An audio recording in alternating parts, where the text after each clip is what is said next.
স্বামীকে সারপ্রাইজ দিতে গিয়ে নিজেই সারপ্রাইজড হয়ে যায় হনু।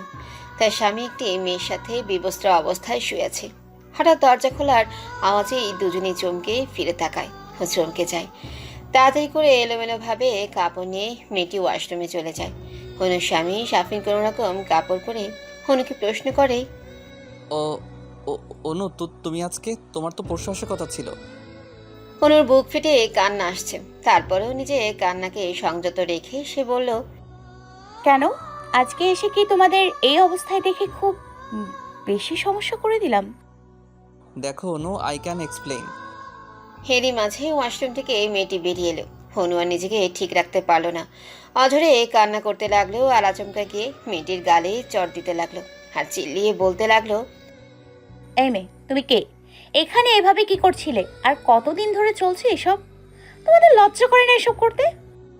এইবার সাফিরের দিকে ফিরে, আপনার শরীরে এতই তেজ যে 3 দিন বাপের বাড়ি যাওয়াতে আর থাকতে পারছিলেন না, যে শরীরের তেজ পেটাতে পতিতা ঘরে তুললেন।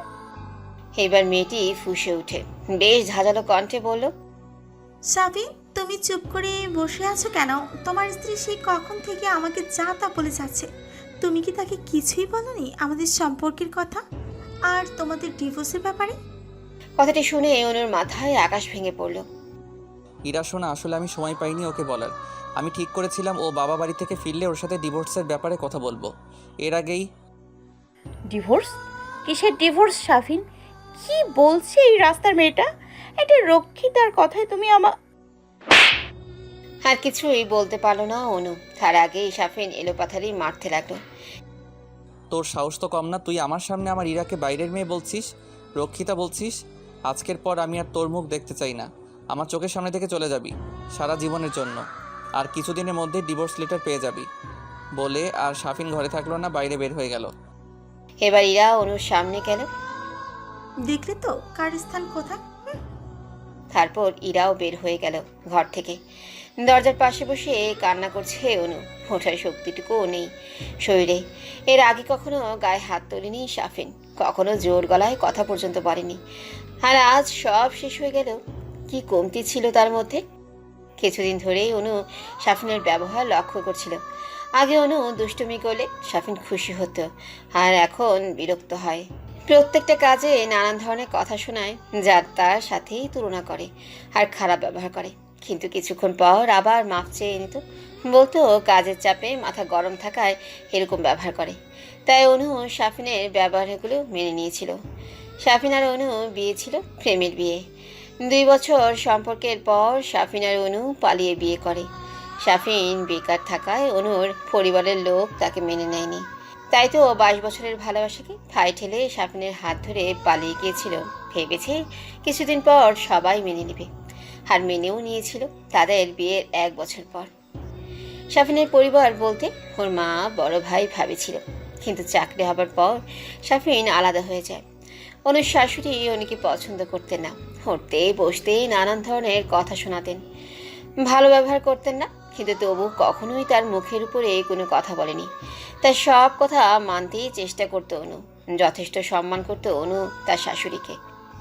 সাফিনের ভাবির সাথে ভালো সম্পর্ক ছিল অনুর। সম্পর্কে যা হলে অনু আর রিধির সম্পর্ক ছিল 2 বোনের মতো। অনু ভাবির নাম রিধি। অনু বাবা মায়ের একমাত্র সন্তান। আর রিধি অনুকে নিজের ছোট বোনের মতোই স্নেহ করত।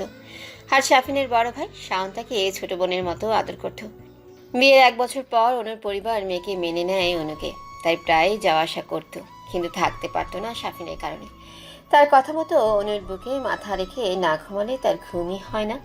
তাই অনু সারাদিন তার বাবার বাসায় থাকলেও রাতে সাফিন তাকে নিয়ে যেত। কিন্তু অনুর মায়ের শরীর খারাপ থাকার কারণে কিছুদিনের জন্য থাকতে গিয়েছিল। 2 দিন পর আসার কথা ছিল, কিন্তু হঠাৎ মাথা ঘুরে পড়ে যায়। তারপর ডাক্তার দেখানো হলে ডাক্তার কিছু টেস্ট দেয়।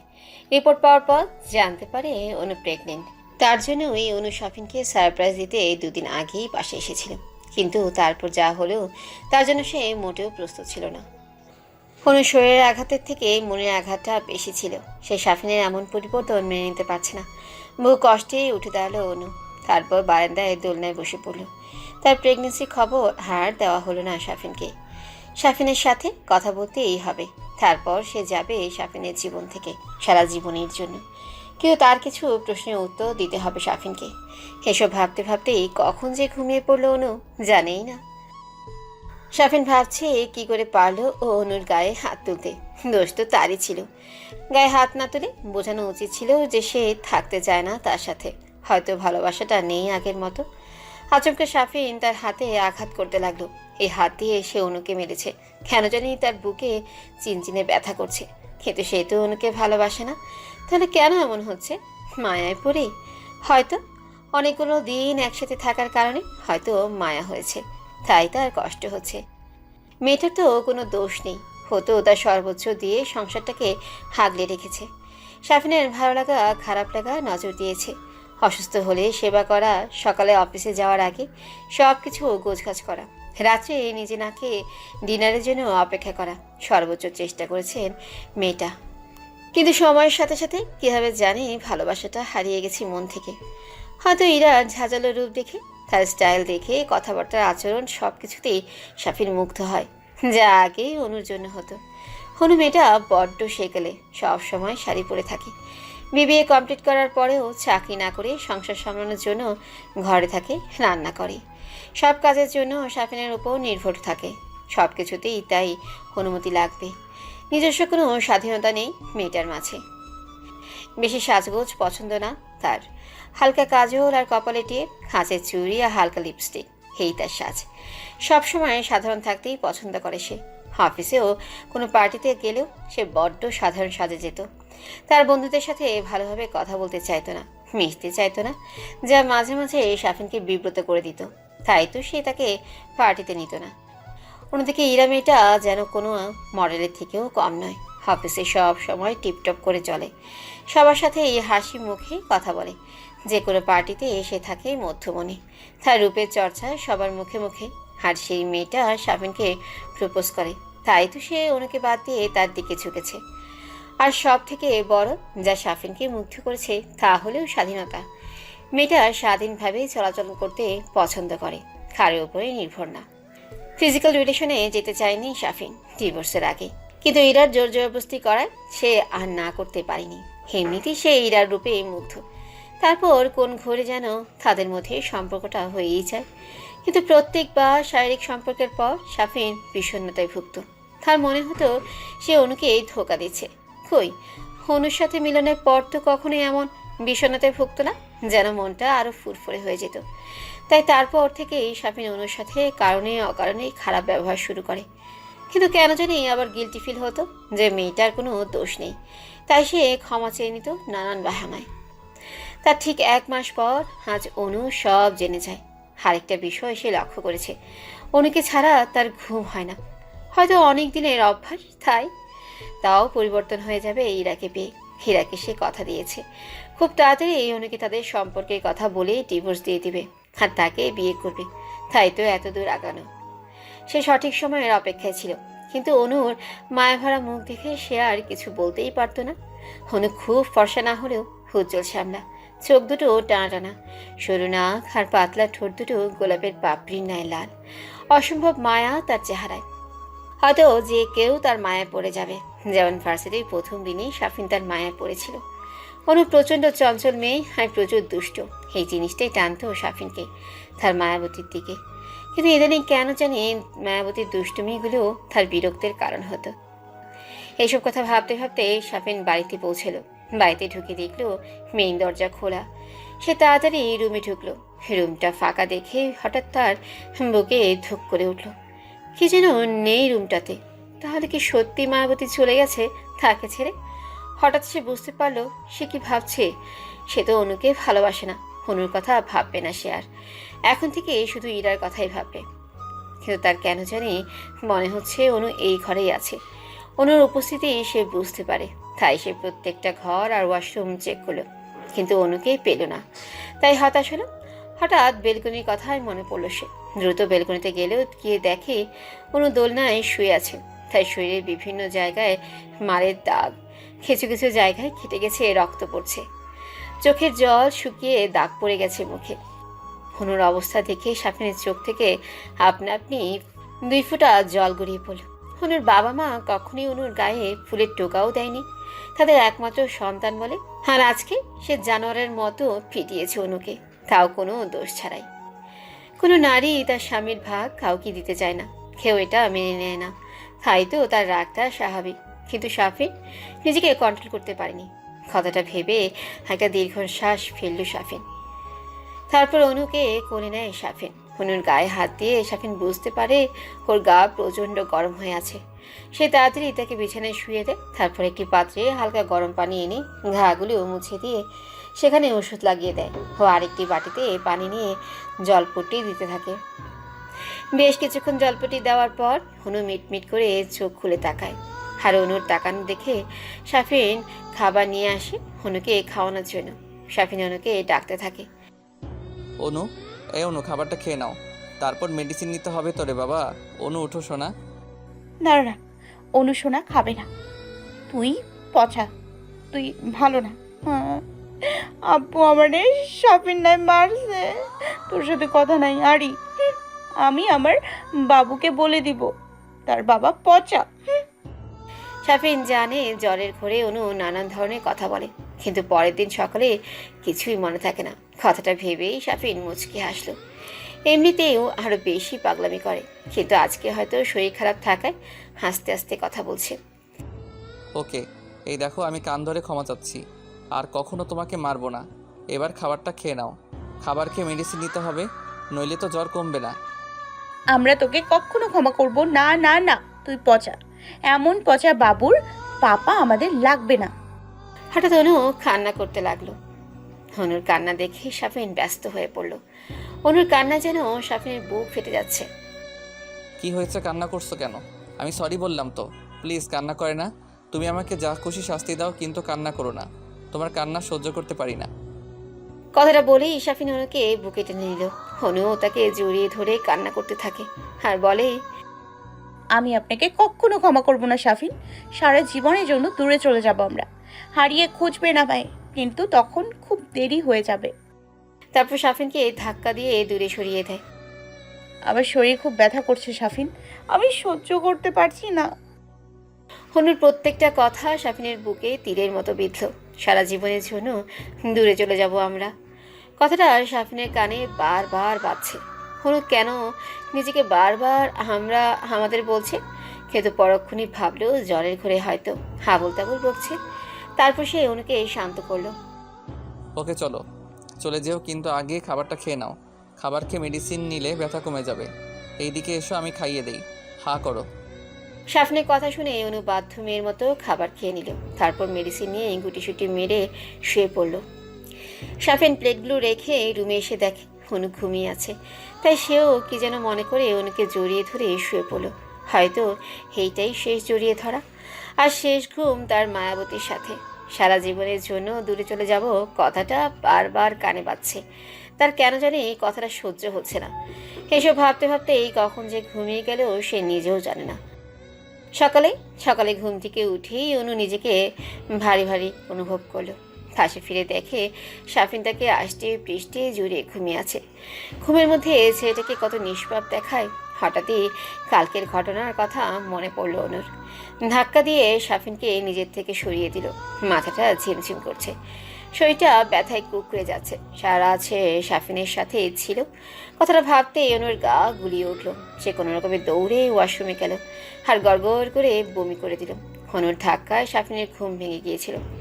অনুর ধাক্কায় সাফিন অপমানিত বোধ করলো। আগে তো প্রত্যেক দিন সে অনুকে জড়িয়ে ধরে ঘুমাতো, তখন তো ধাক্কা দেয়নি।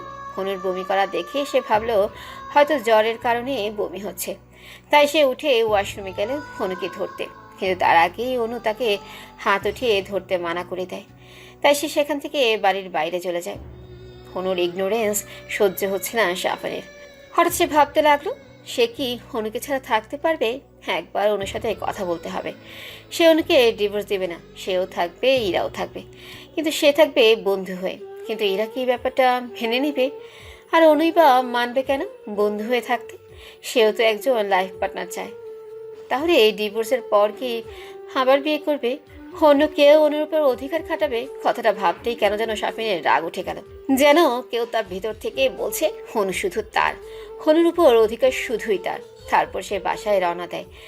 তার অনুর সাথে কথা বলতে হবে। হনুর সাথে কথা বলতে হবে। মানুষ তো দুটো বিয়ে করেও সংসার করে, হয়তো আগের মতো ভালোবাসতে পারবে না, কিন্তু চেষ্টা করবে। ইরা এবং সে আলাদা আলাদা থাকবে, তাদের সব চাহিদা পূরণ করার চেষ্টা করবে। সে দুজনের সাথেই সুখে থাকবে। তাহলে ইরাকে পাবে, আর অনু অন্য কারো কাছেই যেতে পারবে না, তার হয়েই থাকবে। কথাটা ভেবেই শাফিনের ভালো লাগছে। আগে অনুকে মানাতে হবে, তারপর সে ইরার সাথে কথা বলবে এই বিষয়ে। তার বিশ্বাস অনু মেনে নেবে তার সব শর্তে, কারণ অনু তাকে ভীষণ ভালোবাসে। এখন চিন্তা শুধু ইরাকে নিয়ে। কথাগুলো ভাবতে ভাবতে সে ঘরে ঢুকে যায়। দরজা যেভাবে খোলা ছিল সেভাবেই খোলা আছে, তাই ঘরে ঢুকতে সমস্যা হয়নি। তারপর সে অনুকে খুঁজতে থাকে। ওয়াশরুম থেকে পানির আওয়াজ আসছে, হয়তো অনু শাওয়ার নিচ্ছে, তাই সে অপেক্ষা করতে থাকে অনুর। অপরদিকে অনু 1 ঘন্টা যাবৎ শাওয়ারের নিচে কান্না করছে, আর ভাবছে তার জীবনটা তো অন্যরকম হওয়ার কথা ছিল। তাহলে কেন এমন করলো শাফিন তার সাথে? সব প্রশ্নের উত্তর তাকে দিতে হবে, তারপর সে যাবে। আর বেশিক্ষণ থাকলো না সে, কারণ এতে তার বাচ্চার সমস্যা হতে পারে। বাচ্চাটা তো আর কোনো দোষ নেই, তবে সে কেন কষ্ট পাবে? আর কাঁদবে না সে, এই তার শেষ কান্না। বাচ্চাটার জন্য হলেও তাকে বাঁচতে হবে।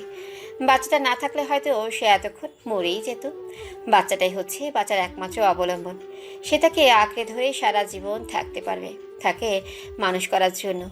শাফিনের মতো বাবার দরকার নেই। কথাগুলো ভাবতে ভাবতেই ওয়াশরুম থেকে বের হয়ে দেখল শাফিন খাটের উপর বসেই তার দিকে ঘোর লাগা দৃষ্টিতেই তাকিয়ে আছে।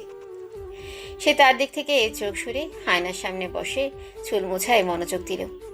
বাথরুমে দরজা খোলার আওয়াজে সেদিকে তাকায় শাফিন। হনু মাত্রই গোসল থেকে বের হয়েছে, চুল দিয়ে টপ টপ করে পানি পড়ছে, মলিন চেহারাটা স্নিগ্ধ হয়ে আছে। ঘোরের মাঝেই সে উঠে এসে হনুকে পেছন থেকে আঁকড়ে ধরে ওর ভেজা চুলে মুখ ডুবিয়ে দিল। আচমকা এমন স্পর্শে অনু থ বনে গেল। দেখলো শাফিন তার চুলে মুখ ডুবিয়ে দাঁড়িয়ে আছে। সে দ্রুত উল্টো দিকে ঘুরে শাফিনকে বেশ জোরেই ধাক্কা দিল, আর বলতে লাগলো, লজ্জা করেন আপনার? এত কিছুর পরেও আপনি আমাকে স্পর্শ করছেন। মেয়ে মানুষের শরীর দেখলে আর নিজেকে ঠিক রাখতে পারেন না, তাই তো? অনুর ধাক্কাতে শাফিনের হুঁশ ফেরে, আর তার কথাতে শাফিনের রাগ উঠে যায়। তারপরেও নিজেকে যথেষ্ট সংযত রেখে সে অনুকে বলে, দেখো অনু, কালকের জন্য আমি তোমার কাছে ক্ষমা চাচ্ছি। ভুলটা আমারই ছিল। ইরার কথা তোমাকে আগে বলা উচিত ছিল। আর আমার মনে হয় আমি এখন আর তোমাকে ভালোবাসি না, আমি ইরাকে ভালোবাসি। তাই জোর করে সম্পর্ক রাখার কোনো মানেই হয় না। আমি তোকে ভালোবাসি না। কথাটা শুনে অনু কান্নায় ভেঙে পড়ল, আর শাফিনকে প্রশ্ন করলো, কি দোষ ছিল আমার, যার কারণে আপনি আমার সাথে এমন করলেন? কি কমতি রেখেছিলাম আমি? সব সময় আপনার চাওয়া পাওয়াকে প্রাধান্য দিয়েছি, আপনার ভালো লাগা খারাপ লাগা নজরে রেখেছি, আপনার সব কাজে আপনাকে একজন ভালো বন্ধুর মতো সাপোর্ট করেছি। তাহলে কেন আপনি এমন করলেন? কেন শাফিন, কেন আমাকে এত বড় শাস্তি দিলেন? আপনার এক কথায় আপনাকে বিশ্বাস করে নিজের বাবা মায়ের ভালোবাসাকে পায়ে ঠেলে আপনার হাত ধরে আপনার সাথে চলে এসেছি। বিশ্বাসের এই মর্যাদা দিলেন? ভাববেন না কালকে আপনার ওই সব কথা শুনেও আপনার সাথে সংসার করব বলে পড়ে আছি, শুধুমাত্র প্রশ্নের উত্তরগুলোর জন্যই এখানে থাকা। একবার প্রশ্নগুলোর উত্তর দিয়ে দিন, আমি আর কখনোই আপনার সামনে আসবো না। চিরদিনের জন্য চলে যাব আপনার জীবন থেকে। শেষ কথাটা শুনে শাফিন মাথা উঁচু করে অনুর দিকে তাকালো। আমার পুরো কথাটা তো একবার শোনো।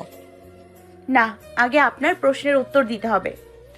এবার শাফিন রেগে যায়। অনু কখনই তার কথা আগে পুরোটা শুনতে চায় না। কথার মাঝে তোকে কথা বলতেই হবে, আগে পুরো কথাটা তো শুনবে, তা না আগে তার প্রশ্নের জবাব দাও। তাই শাফিন রাগের মাথায় তাতে দাঁত চেপে বলে দেয়, কি আছে তোমার? না চেহারা, না কোনো যোগ্যতা, শুধু পারো কতগুলো অখাদ্য রান্না করতে। সারাদিন শাড়ি পরে ঘুরে বেড়াও, কোনো বড় পার্টিতে নিয়ে গেলে বুড়ো সেজে বসে থাকো। আমার বন্ধুদের সাথে ভালোভাবে কথা পর্যন্ত বলো না। কতটা বিব্রত হতে হয় আমাকে তোমার জন্য জানো? যখন আমার বন্ধুরা বলে তোর বউটা বড্ড সেকেলে। You don't even know how much I feel embarrassed because of you. আমার বিষয়ে খেয়াল রাখার কথা বলছো তো? তোমার আর সারাদিন বাসায় কাজই বা কী থাকে, তাই তো? আমার ভালো লাগা খারাপ লাগার বিষয়ে নজর রাখো। সারাদিন বাসায় থাকো আর আমার অন্ন ধ্বংস করো। প্রতিদিন রাত্রে বাসায় আসলে কানের সামনে মশা মাছির মতো ভনভন করতে থাকো। আজকে একটা হয়েছে, সেটা করেছে, হ্যান ত্যান। ফ্রাইডে হলে ঘুরতে যাব, রিক্সায় চড়বো, যত লো ক্লাস মেন্টালিটির আদিক্ষেতা। দূরে কোথাও ঘুরতে যেতে চাও না, সামান্য রোমান্স করতে গেলেই পালাই পালাই করো। You don't even satisfied me into bed. তোমার বেড পারফরমেন্সও অত ভালো না। আর ইরাকে দেখো, যেন সাক্ষাৎ একজন মডেল, যেমন রূপ তেমনি গুণ। একজন স্বাধীন নারী, এমন মেয়ে আমি সবসময় চাইতাম আমার লাইফ পার্টনার হিসেবে। ইভেন তার বেড পারফরমেন্স তোমার থেকে 1000 গুণ ভালো। বেডে সে আমাকে তোমার থেকে ভালো সাপোর্ট করে। ঠিক এসব কারণে আমি তোমার কাছ থেকে মুক্তি চাই। শুনতে পেরেছো তুমি? এখন আমার চোখের সামনে থেকে দূর হও। তোমার এই মুখ কখনো আমাকে দেখাবে না। ডিসগাস্টিং। বলেই সাফিন কাপড় নিয়ে ওয়াশরুমে ঢুকে যায়। তার মাথা ঠান্ডা করতে হবে। কি বলতে চেয়েছিল আর কি হয়ে গেল। উফ। অন্যদিকে অনু স্তব্ধ হয়ে দাঁড়িয়ে আছে। কি বলে গেল সাফিন তাকে? ছি ছি ছি ছি। সে বসে বসে অন্ন ধ্বংস করছে। সে শাড়ি পরে তাই সে সেকেলে। সে সাফিনকে বিছানায় সুখ দিতে পারেনি। নিজের উপর ঘৃণা হচ্ছে। এই লোকটাকেই সে এতদিন ভালোবেসেছিল, একসাথে থেকেছে আর এত বিশ্বাস করেছে, আর সে কিনা তাকে এসব কথা বলে গেল। অনুর ভালোবাসাগুলো তার কাছে আদিক্ষেতা মনে হয়। তার চোখ দিয়ে আপনা আপনি পানি পড়ছে। চোখের পানি বাদ মানছে না। সে তার প্রশ্নের উত্তর পেয়ে গেছে, আর এক মুহূর্তও থাকবে না সে এখানে। হ্যালো বন্ধুরা, পরবর্তী পার্ট খুব তাড়াতাড়ি আসবে, তো সবাই অপেক্ষায় থাকো। আর চ্যানেলটি যারা এখনো সাবস্ক্রাইব করনি তারা পরবর্তী পার্ট দেখার জন্য চ্যানেলটি সাবস্ক্রাইব করে রেখো। ধন্যবাদ সবাইকে।